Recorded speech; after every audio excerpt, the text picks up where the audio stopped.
construis ta maison à la place de la maison du bon Dieu. C'est pas n'importe qui peut venir ici faire une chose pareille. Et pour finir, le roi des Khazars, lui et son pays se sont convertis. Dit Abbas, nous on est descendants des Cananéens qui avaient il y a 3400 ans. Donc c'est vous les voleurs qui avez conquis nos terres par la force. Comment Lutèce est devenu Paris? Je peux savoir?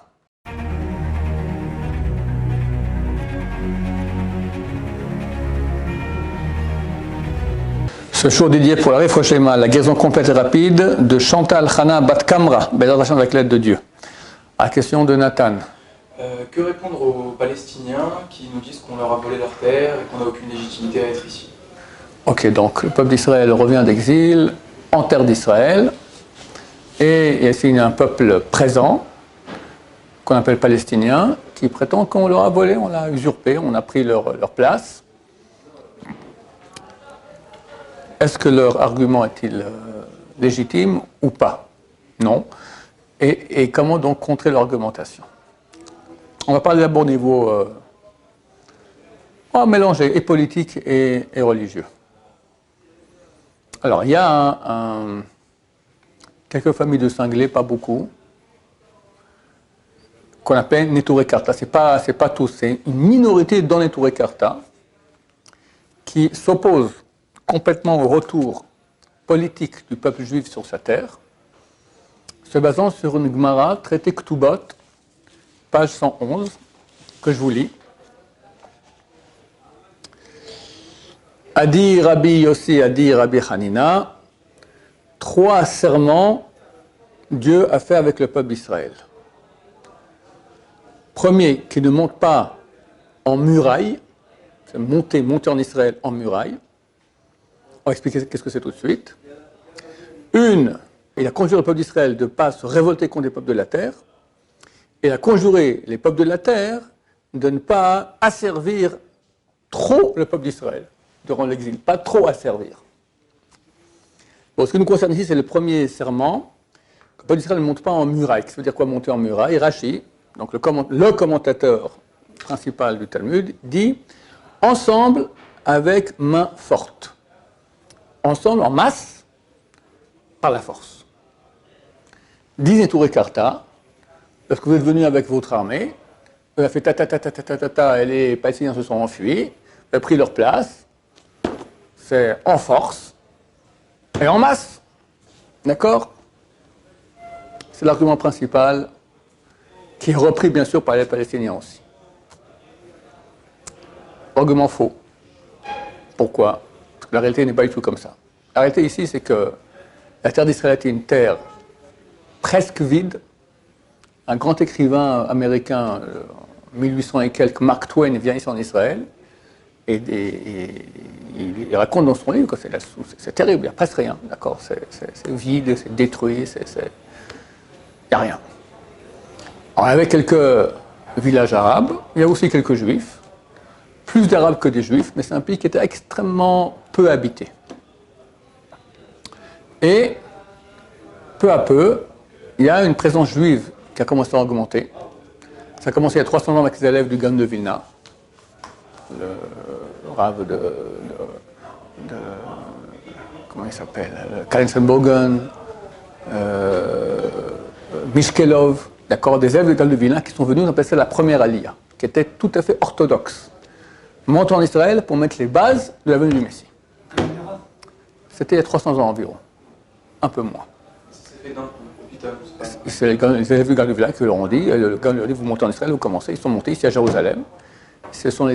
Leurs descendants sont les habitants de Mea Shearim, les Chalmers. Chalmers, c'est Jérusalemite, Jérusalem, d'accord? Ce n'est pas des Hasidim. Gaon de Vilna, c'est des Litaïm, d'accord? Et ils ont souffert énormément. Souffert, c'était terrible. Ils ont souffert des Arabes, ils ont souffert de la malaria, ils ont souffert de la pauvreté. C'était terrible, terrible, terrible, terrible. Mais c'est grâce à eux qu'on est là, Baruch Hashem. Donc c'est un peu escamoté par l'histoire moderne sioniste athée, parce qu'on ne va pas dire que c'est les orthodoxes qui ont... que ce sont les premiers, ça la fout mal un peu pour la... Mais c'est ça la vraie réalité, dans tout le bouquin d'histoire sérieux, c'est écrit clairement. Et après, il y a eu d'autres aliyas, ça a commencé, là beaucoup plus des aliyas athées, bien qu'il y ait beaucoup de grands religieux. Mon arrière-grand-père, c'était un des présidents de la communauté en Bukhara. Bukhara, c'est l'Ouzbékistan. c'est au nord de l'Afghanistan, en Russie orientale. Et en 1873, ça fait combien de temps? Ça fait 150 ans, 150 ans, exactement l'année prochaine. Il prend, lui et sa communauté, à dos de chameau, ils viennent ici à Jérusalem, ils ont créé un des premiers quartiers hors des murailles de Jérusalem, le quartier des Boukhariens. Ma femme dit le quartier des Bons-Ariens. D'accord? Bon, c'est une blague. Ils étaient riches, ils ont créé un quartier c'était très spatial. À l'époque, la ville, les rues faisaient 1 mètre de large, 2 mètres de large, ils font 10 mètres de large. Et c'est très, très, très idéaliste. Très kabbalistique aussi. Ils adoraient la Kabbalah, etc. Donc c'est très, très idéaliste. Bon, et comme ça, il y a une alliance qui commence à venir. Et les Juifs viennent, donc ils commencent à avoir du commerce. Donc les Arabes viennent aussi.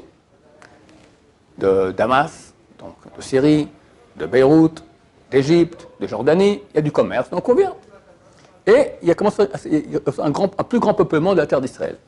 Il y a eu un très grand peuplement. En 1917, les Anglais ont conquis cette région turque. En 1917, dans la Première Guerre mondiale, le général Allenby rentre en triomphe à Jérusalem. Mon grand-père, il était présent, il a vu, je crois qu'il avait 7 ans, d'accord, il a vu comment Allenby rentrait sur son cheval comme ça à Jérusalem. Ça devient maintenant mandat anglais. Et là, il commence à y avoir beaucoup de gens qui ont commencé à monter en Israël. Plus les gens montent, plus la population aussi arabe monte, d'accord? Parce qu'il y a du commerce, ça marche, il y a beaucoup plus que dans les pays autour. Et donc, il va y avoir une population assez importante ici, qui était un tiers juive, environ un peu plus d'un tiers juive, et un peu moins de 2 tiers arabes. À l'origine, très peu parmi eux étaient des gens de souche, on va dire palestinienne, d'ici. Eux-mêmes, j'ai déjà vu très souvent des débats, eux-mêmes reconnaissent entre eux que tu sais très bien que nous on vient du Caire, on vient de Damas, mais c'est logique, d'accord, ils sont venus ici parce qu'il y avait des intérêts financiers à être ici, donc on se retrouve avec une population ici majoritairement arabe et minoritairement juive. Je ne sais plus que les chiffres exactement, je crois que c'est 1 million et quelques de juifs pour 2 millions et quelques d'arabes, quelque chose de cet ordre-là, si je ne me trompe pas. Ok, mandat anglais. Les Anglais sont là, pas en tant que conquérants, en tant que délégués de la SDN, la Société des Nations, pour gérer ici le pays. En 1947, l'ONU vote, partage. On partage cette terre en deux. Une partie arabe, État palestinien, une partie juive, État d'Israël. Est-ce qu'on peut dire que les Juifs sont venus par la force et ont conquis cette terre? Jamais de la vie. Comme les Arabes qui sont venus l'un après l'autre lentement, eux aussi sont venus, et ce n'est même pas en majorité. Et ils venaient donc, par la voie normale, en bateau, ni avec les armes, ni avec les tanks, s'installer ici. Et après, les nations ont voté un partage. Il n'y a rien de plus légitime. Il y a dans les lois internationales un droit qui s'appelle le droit de la guerre. Quelqu'un va conquérir, on fait la guerre contre un autre, il conquit, ça lui appartient, du point de vue légitime. Lorsque les Anglais ont été délégués par la SDN pour avoir le mandat, donc c'est la SDN qui est la propriétaire du pays, Société des Nations, qui est devenue l'ONU. Quand l'ONU décide partage, ça a une valeur juridique valable. Les Juifs ont dit on accepte, les Arabes ont dit jamais, on fait la guerre. Dès que les Anglais sont partis, commence la guerre de 1948, les pays arabes qui entouraient le pays d'Israël attaquent, donc le Liban, la Jordanie, la Syrie, l'Égypte, tout ça, attaquent les quelques Juifs qu'il y a ici, et une guerre sanglante, difficile, d'environ 1 année, la guerre d'indépendance. Et durant cette guerre-là, donc il y a certaines parties qui vont être conquises, d'autres qui ne seront pas conquises. Donc on a un pays un peu biscornu, mais avec, à la hauteur de Netanya, une largeur du pays qui fait 22 km, depuis la côte jusqu'à la Jordanie, il y a 22 km, c'est rien, d'accord, c'est rien de rien, comme ça tu dépasses, tu coupes le pays en deux. Ça c'était l'État d'Israël, qui a été donc voté par l'ONU. Maintenant, quand c'est voté par l'ONU et viennent les Arabes m'attaquer, je suis en droit de légitime défense, je peux aussi me défendre. Donc je me bats et je conquis des terrains, effectivement, pas beaucoup. Parce que ce qu'on a reçu à la fin de la guerre, ce n'est pas beaucoup plus que ce qui a été partagé. Mais même si c'était beaucoup, complètement légitime. Moi, j'ai accepté le vote de l'ONU, toi, tu n'as pas accepté. Tu me fais la guerre, je me défends. Ben, à la guerre comme à la guerre, d'accord. On ne va pas s'arrêter de conquérir parce que tu as les beaux yeux. tu fais la guerre, je prends des terrains. Donc on a pris des terrains, c'est tout à fait légitime. Ensuite, en 67, Nasser menace de jeter tous les Israéliens à l'eau, il masse ses armées à la frontière à Gaza, d'accord, Gaza c'est combien? C'est combien? 100 km de Tel Aviv, même moins, 70 km de Tel Aviv, non, qu'est-ce que je dis? Beaucoup moins. 30, 60, même moins, 50 km de Tel Aviv, d'accord? Jérusalem, on est en frontière avec la Jordanie, au milieu de Jérusalem, il y a la frontière, d'accord? Et la Jordanie masse ses armées. Le Liban, la Syrie, l'Irak, 2 à 3 fois plus de soldats arabes menacent Israël. Et là, Dieu fait un miracle extraordinaire, la guerre des 6 jours, miracle militaire extraordinaire, tout à fait anormal, on peut en parler des miracles qu'il y a eu, ce n'est pas le moment pour le moment. Donc tout à fait légitime. Le partage a eu lieu par l'ONU, ce n'est pas ce qui est écrit ici, qui sont venus en force, ensemble. Il n'y a eu ni force, ni ensemble. Quand il y a eu, après que tu m'attaques, une fois que j'ai reçu le pays de façon légitime par les nations, et toi tu viens, tu m'attaques, je suis en libre je suis en droit d'autodéfense, d'accord, je peux aller et me battre avec toi. Ça c'est au niveau politique. Au niveau donc aussi, comment conquérir ces arguments, soi-disant provenant du Talmud. Au niveau thoraïque, il faut expliquer un peu qu'est-ce qui se passe ici. Pourquoi ce sont spécifiquement ces populations arabes? Il faut comprendre que Dieu avait un temple ici à Jérusalem. D'accord? Dieu détruit ce temple par le biais des Romains. Puis un beau jour, à la place du temple, on construit là-bas une mosquée. En, si je me souviens bien, 632 de l'ère chrétienne, quelque chose comme ça. 638. Merci, 638. Il faut un mérite. Tu construis ta maison à la place de la maison du bon Dieu, c'est pas n'importe qui peut venir ici faire une chose pareille. Alors, Zohar HaKadosh, dans Parashat Vaera, page 32, explique la raison pour laquelle ce sont les Ishmaélites, donc Ishmaélites croyant dans l'islam, pas les Ishmaélites chrétiens, qui pourront avoir la propriété politique, le gouvernement de la terre sainte d'Israël, notamment l'endroit du temple. Et il dit la chose suivante, comme ça dit Zohar HaKadosh. Il dit qu'il y a un rapport intrinsèque entre la mitzvah que nous faisons, nous les Juifs, Brit Mila, et la terre d'Israël. Cette terre est une terre que Dieu a donnée à Abraham et à sa descendance.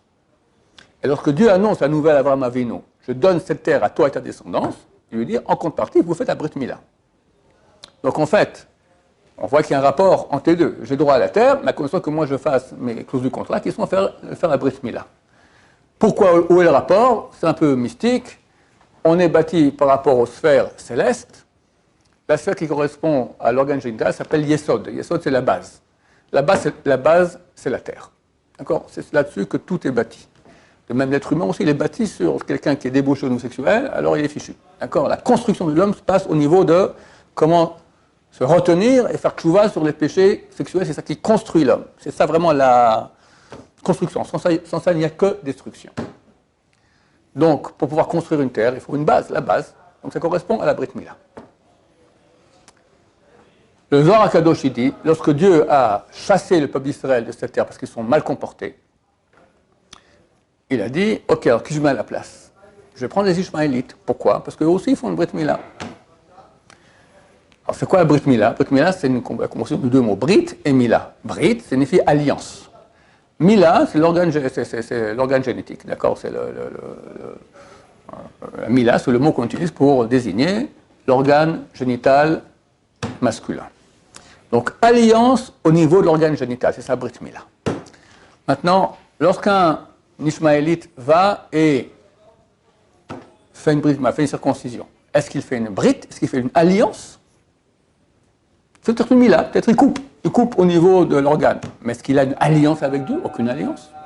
Moi, j'ai une alliance avec toi, j'ai rien avec toi. Moi, j'ai une alliance avec Abraham, Yitzhak et Yaakov.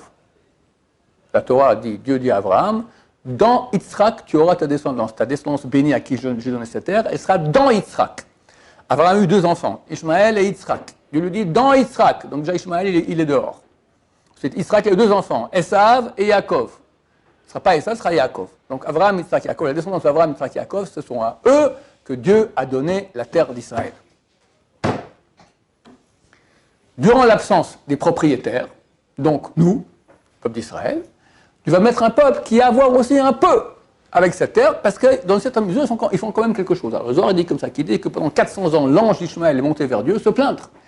Il dit, pourquoi est-ce que tu as fait une alliance de donner la terre d'Israël au peuple juif? Parce qu'ils font la Brit Mila.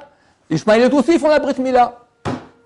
Dieu lui dit, mais non, je n'ai pas d'alliance avec eux. Eux, ils prennent un morceau de chair, ils le coupent, ok, très bien, c'est bon pour la santé. Mais je n'ai pas d'alliance avec eux. C'est un acte qui est vide de sens. Alors l'ange d'Ishmaël vient dire, ok, c'est vide de sens, mais quand même, ils font quelque chose. Et pour toi, Ishmaélites, ils ne sont pas des idolâtres. Ils servent le Dieu d'Abraham. Donc ils le font pour toi, pour un Dieu unique. Alors quoi, ils n'ont pas droit à un mérite? Dieu dit, oui, ils ont un droit, tu as raison. Le Zohar dit, malheur à ce moment-là, oi, malheur, à cause de la revendication de Ishmaël, de l'ange d'Ishmaël, qu'est-ce que Dieu a été obligé de faire? Quelque part, de donner la terre d'Israël aux Ishmaélites tout le temps de l'absence juive, durant tout l'exil.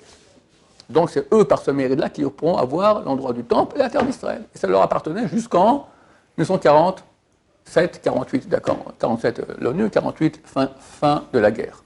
Et 67 un peu plus, etc. Et encore la suite pour bientôt. Total, d'accord, on va en parler aussi à la fin. Alors, mais, rajoute le Zohar, ça c'est très très beau, il dit comme ça. Il dit, mais de même que leur Mila, leur Brit Mila, elle est vide de sens, alors la terre aussi va être vide de contenu. Et tu vois que cette terre-là, elle est extrêmement fertile. La Torah la vante, Eretz Halaoudvash, une terre dans laquelle coule le miel, et le lait et le miel, elle est très fertile. Aujourd'hui, tu vois que l'agriculture israélienne, c'est la meilleure au monde. On exporte dans le monde entier, d'accord, des fruits extraordinaires. Il n'y a pas mieux que les agronomes israéliens. C'est une réussite totale au niveau agricole. Comment se fait-il que pendant presque 2000 ans d'occupation arabe, il n'y avait rien? Le désert, rien. Hein? Rien. Ben, quelques laitues, quelques machins, des brebis. D'accord? Des brebis. Mais comment on sait qu'il n'y avait rien? D'abord, tu vois les textes des rabbins de chaque époque qui racontent ce qu'il y a. Et je te raconte, voilà, il y a un siècle et demi, Mark Twain, il vient ici, il dit, on voit quelques cactus, c'est ce qu'il dit, le désert. Hein? Bédouins, beaucoup de bédouins, absolument. Les Arabes n'ont jamais été connus comme des grands agriculteurs. Ils étaient ils faisaient l'élevage de bétail. D'accord? Alors, le bétail, c'est pas fait pour l'agriculture, ça marche pas ensemble. D'accord? La Torah interdit d'avoir du bétail en Israël. Celui qui fait cela, c'est un voleur. Il n'est pas saoul, il est impropre à être témoin dans un beddin. Parce que c'est un voleur. Parce que forcément, sa brebis, elle va aller maintenant manger dans les champs du voisin, d'accord? Ou de quelqu'un d'autre. Donc c'est interdit. Maintenant, la population arabe, qui est principalement paître, d'accord, ils font paître leur bétail, donc ils ne pouvaient pas avoir d'agriculture. En tout cas, il n'y avait pas il y avait, un peu près de chez moi, il y a encore des vestiges comme ça, on voit un peu des murailles qui ont été faites comme ça, il y avait un peu mais très très peu. La terre va rester vide. Pourquoi? Parce que leur Mila, eux, aussi, elle est vide. Revient le peuple juif en terre d'Israël. L'Agma a traité Sanhedrin, page 98, a dit Rabbi Abba, tu n'as pas de signe plus clair de la fin, comme quand on est proche de la fin à l'époque messianique. Ce verset de Cheskel 36 qui dit, ô vous, montagne d'Israël, recouvrez-vous de vos fruits, de vos armes pour accueillir mon peuple d'Israël qui sont prêts de revenir. Lorsque la terre d'Israël va donner ses fruits de façon abondante, comme ça dit Rashi, c'est le signe le plus clair comme quoi la fin est proche. Et on voit que c'est le cas. Aujourd'hui, le peuple d'Israël revient en terre d'Israël, et à la Tchouva, on n'attend plus que Mashiach. Donc c'est la raison pour laquelle eux et personne d'autre, on peut avoir... Alors il y a eu un petit royaume de Jérusalem, des croisés, il y a eu un peu les Romains, mais c'était rien, c'était tout à fait éphémère. Une conquête totale, solide de la terre d'Israël, c'est grâce à ce mérite-là. La fin de l'histoire, c'est que notre mérite à nous doit monter au-dessus de leur mérite, donc il faut beaucoup de renforcer au niveau des interdits sexuels, messieurs, d'accord, qui nous écoutent aussi, et mesdames aussi, mais plus messieurs que les dames, d'accord, parce que c'est ça le critère de la victoire. C'est pas si on a des avions, des tanks, c'est des bêtises, tout ça. La victoire, c'est à quel point on est fort au niveau de la Mila. C'est ça notre mérite de la terre d'Israël. Suite et fin, le Zohar, dans ce Zohar-là, la suite de ce Zohar, il dit comme ça, à cette époque, se lèvera un peuple du bout du monde contre Rome la coupable. Quel est ce peuple qui va se lever du bout du monde comme Rome la coupable? J'ignore. J'ignore. Ils feront la guerre pendant 3 mois. Moi, j'ai dit au début, j'avais dit, je pense que ça va être la Chine qui va se battre. Rome, c'est l'Occident. Maintenant, le maître de l'Occident, c'est l'Amérique. La tension entre la Chine et l'Amérique est très forte. Dernièrement, le Biden a dit qu'il n'hésitera pas à amener des troupes américaines s'il faut là-bas. Ils sont furieux, d'accord? Beaucoup disent qu'ils risquent un jour à l'autre d'envoyer leurs troupes chinoises ou de faire sauter la... D'accord? C'est ce que l'Amérique veut. Moi, j'ai aucun doute là-dessus, parce que l'Amérique sait très bien que dans 4-5 ans, aujourd'hui, la Chine est le boss du monde au niveau financier. Mais le boss militaire, c'est encore l'Amérique. Dans 4-5 ans, c'est la Chine qui est aussi le boss militaire du monde. D'accord? Ils ont déjà des missiles hypersoniques qui font le tour du monde 2 fois comme ça en quelques secondes. Bon, ils avancent vite. Donc le seul moyen que l'Amérique a pour arrêter cela, c'est créer une guerre avec la Chine. Comme ça, on légitime quelques petites bombes atomiques sur la Chine. Comme ça, on reste les boss du monde. À mon avis, l'Amérique, elle va susciter cette guerre-là contre la Chine. Donc peut-être c'est ça le sens de ce verset qui dit qu'un peuple du bout du monde, la Chine, va se mettre en guerre contre Rome, la coupable, ça serait l'Occident, Rome, ça serait l'Amérique. Autre explication, plus actuelle, un pays du bout du monde, l'Amérique, qui attaque Rome, la coupable, c'est la Russie. Parce que c'est clair que la Russie, c'est aussi l'Occident. D'accord? D'ailleurs, il y a un midrash qui dit que Esav, donc l'Occident, c'est Esav. Le fils de Yitzhak, le frère de Yaakov, s'appelle Esav, et il a été surnommé Édom, le rouge. Le midrash dit, il est rouge, son armée est rouge, son drapeau est rouge, sa terre est rouge, d'accord? Il serait vrai qu'on parle de la Russie. Peut-être, j'ignore. Alors ça serait maintenant. Alors, ou explication, la Chine avec l'Amérique, ou l'Amérique, c'est un pays du bout du monde qui vient attaquer Rome, la coupable. Ça tombe parce que la Russie est très coupable. Je crois qu'il n'y a aucun pays au monde, à part l'Allemagne durant la Seconde Guerre mondiale, mais sur plusieurs siècles, qui ont fait tellement de mal au peuple juif comme la Russie et l'Ukraine. Ah, peut-être c'est pas le sens pour expliquer le mot Rome, la coupable. Ils sont coupables. Ils ont beaucoup de sang juif sur les mains. Vient l'Amérique et doit faire une guerre pendant 3 mois. Et durant cette guerre-là, à la fin, beaucoup de peuples aussi se greffent à cette guerre-là. Et à la fin, il y a un truc qui s'appelle Zevach Lachem Bebotzra.